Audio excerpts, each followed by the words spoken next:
Like this, President Buhari now don't issue 10 warning give inec.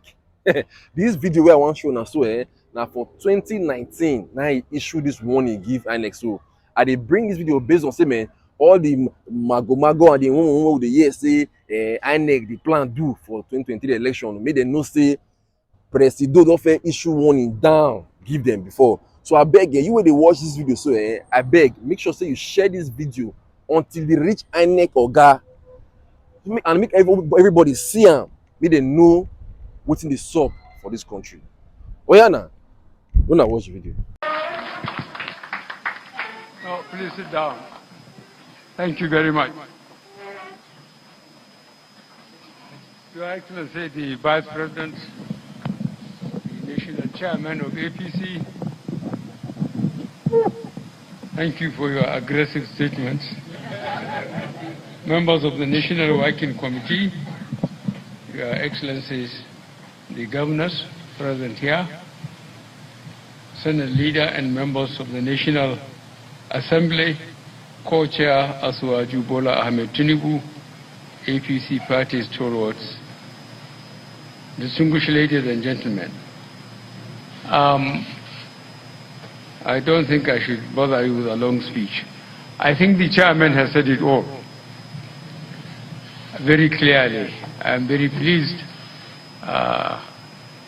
with all his observations as a result of what he went through or what we went through as members of this party.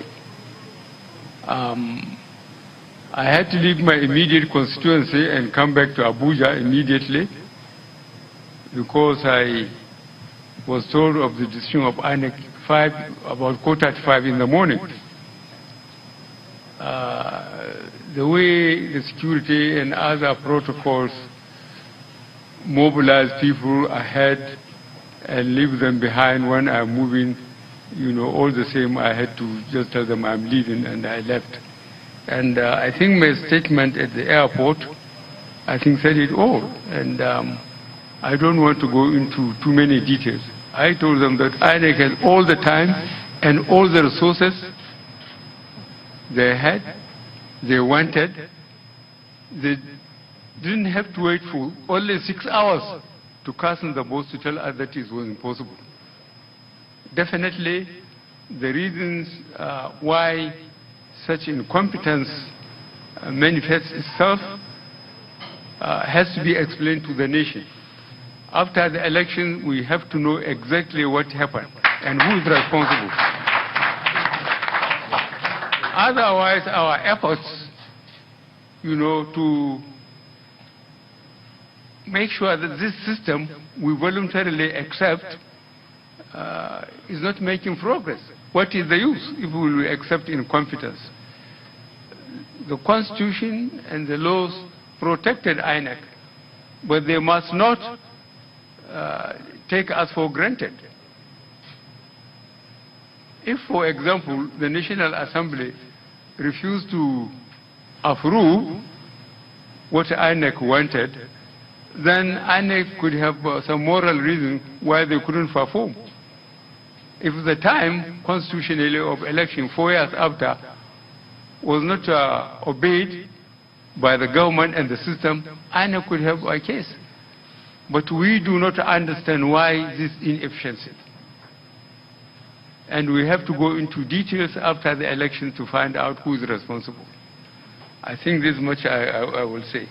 I thank the party. I thank the organizers of the party. That was why we sat at the party's level and decided that we must have committed members of the parties in all constituencies to be our agents.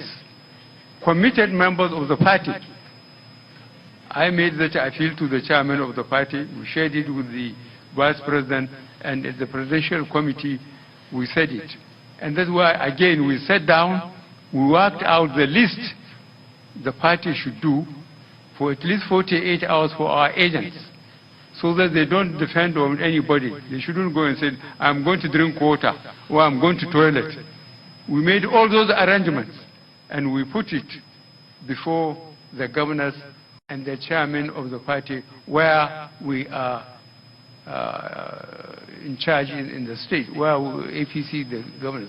Where APC is not the governor or hasn't got the government, the chairman of the party and the acting and the gubernatorial candidate of the party were given that responsibility. And I am satisfied this instruction has been passed down. So please, between now and Thursday, we have so much to do. And I think we should again go back on our loyal, committed people in all constituencies, so that if anything happens, we have nobody to blame. We have to tell our constituencies that they have to be patient and must react in a very responsible way by going peacefully to vote again. And that they should depend on party representatives at each polling unit out of 176,000 polling units.